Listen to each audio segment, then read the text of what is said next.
Okay, let's do a quick bathroom tour of how I would give my dog a bath. So the first thing I do is make sure the shower curtain is moved out of the way. It's tucked aside so that my dog's not going to bump it, not going to cling to it if they get a little panicky. I've removed everything from the bathtub that's non-essential. So my shampoo bottle and shaving cream and all of those things are put away so that my dog's not likely to knock them over, not likely to get frightened. Now I do have a big fluffy towel in the bathtub. That's so that my dog doesn't slip around and he feels a little bit more secure while he's in there. And I'm going to go ahead and tuck my rug here right up close to the bathtub simply because he's large enough to jump in on his own. And I want to make sure that his feet don't slide at all on the floor, and maybe that frightens him. The only essential items I do have, I have my shampoo ready to go, and I have a washcloth so I can get his little face. And I do need to grab the hair catcher before I actually bathe him. Now, ordinarily, I would have the fan going, but for the sake of the camera, I don't. Okay. So what I'm going to do to start is just give him some cookies for being in this space. I'm going to allow him the chance to opt out. Hope you didn't see that one. Okay, so I'm going to toss some cookies, and I'm going to give him a chance to choose whether or not he wants to come back for more. And for many dogs, this is the entire session. Right? And I'm using some kibble for this because this is part of his breakfast, but I do have some cheese for when we do actual bathtub stuff. Okay. Now, some people will maybe spear some peanut butter or some cream cheese on the inside of their tub. If that works for you and your dog, cool.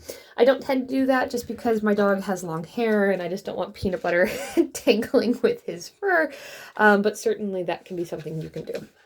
Now, one thing I'll note is he's taking cookies a little rough, and that can often be a sign for him that he's a little stressed or aroused. So just take in any kind of feedback like that, and that'll help you make adjustments to the length of your session, maybe help you decrease criteria. Okay, I'm going to flip the camera around.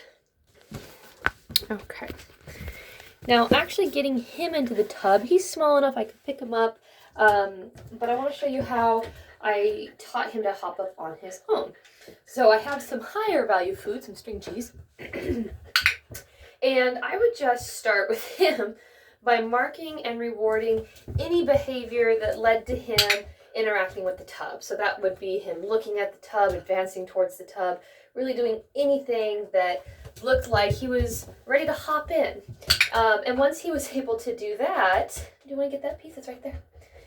Once he was able to do that, then I was able to just reinforce for hopping in. Good boy. Give him a lot of opportunities to opt out. And you want to make this as flawless as possible. So again, having the towels and that rug down can be really useful. Good boy.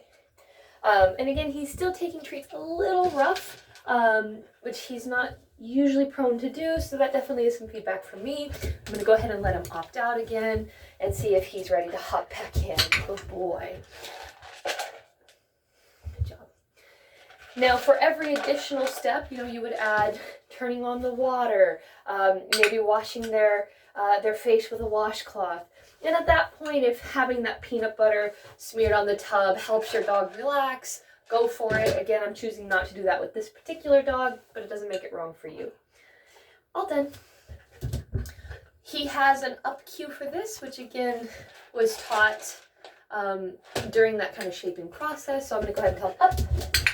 Good. You don't have to have an up cue, and certainly if it's unlikely that he's going to do it, I would not cue him. And if this was non-negotiable, for example, if he was like sprayed by a skunk or something and I'm not in a position to do any of this this kind of training, then I'm just going to pick him up and put him right in. I'm not going to give him the option to opt out because some things are non-negotiable, but those tend to be few and far between. All done. Okay, last one. Up. Superman. And you get a piece of cheese for that. Okay, so that's how you get a medium to large dog into the tub. Loki showed this in one session, but it might take your dog many sessions to get here. Don't wait till they're filthy to be practicing their bathtub skills. All done.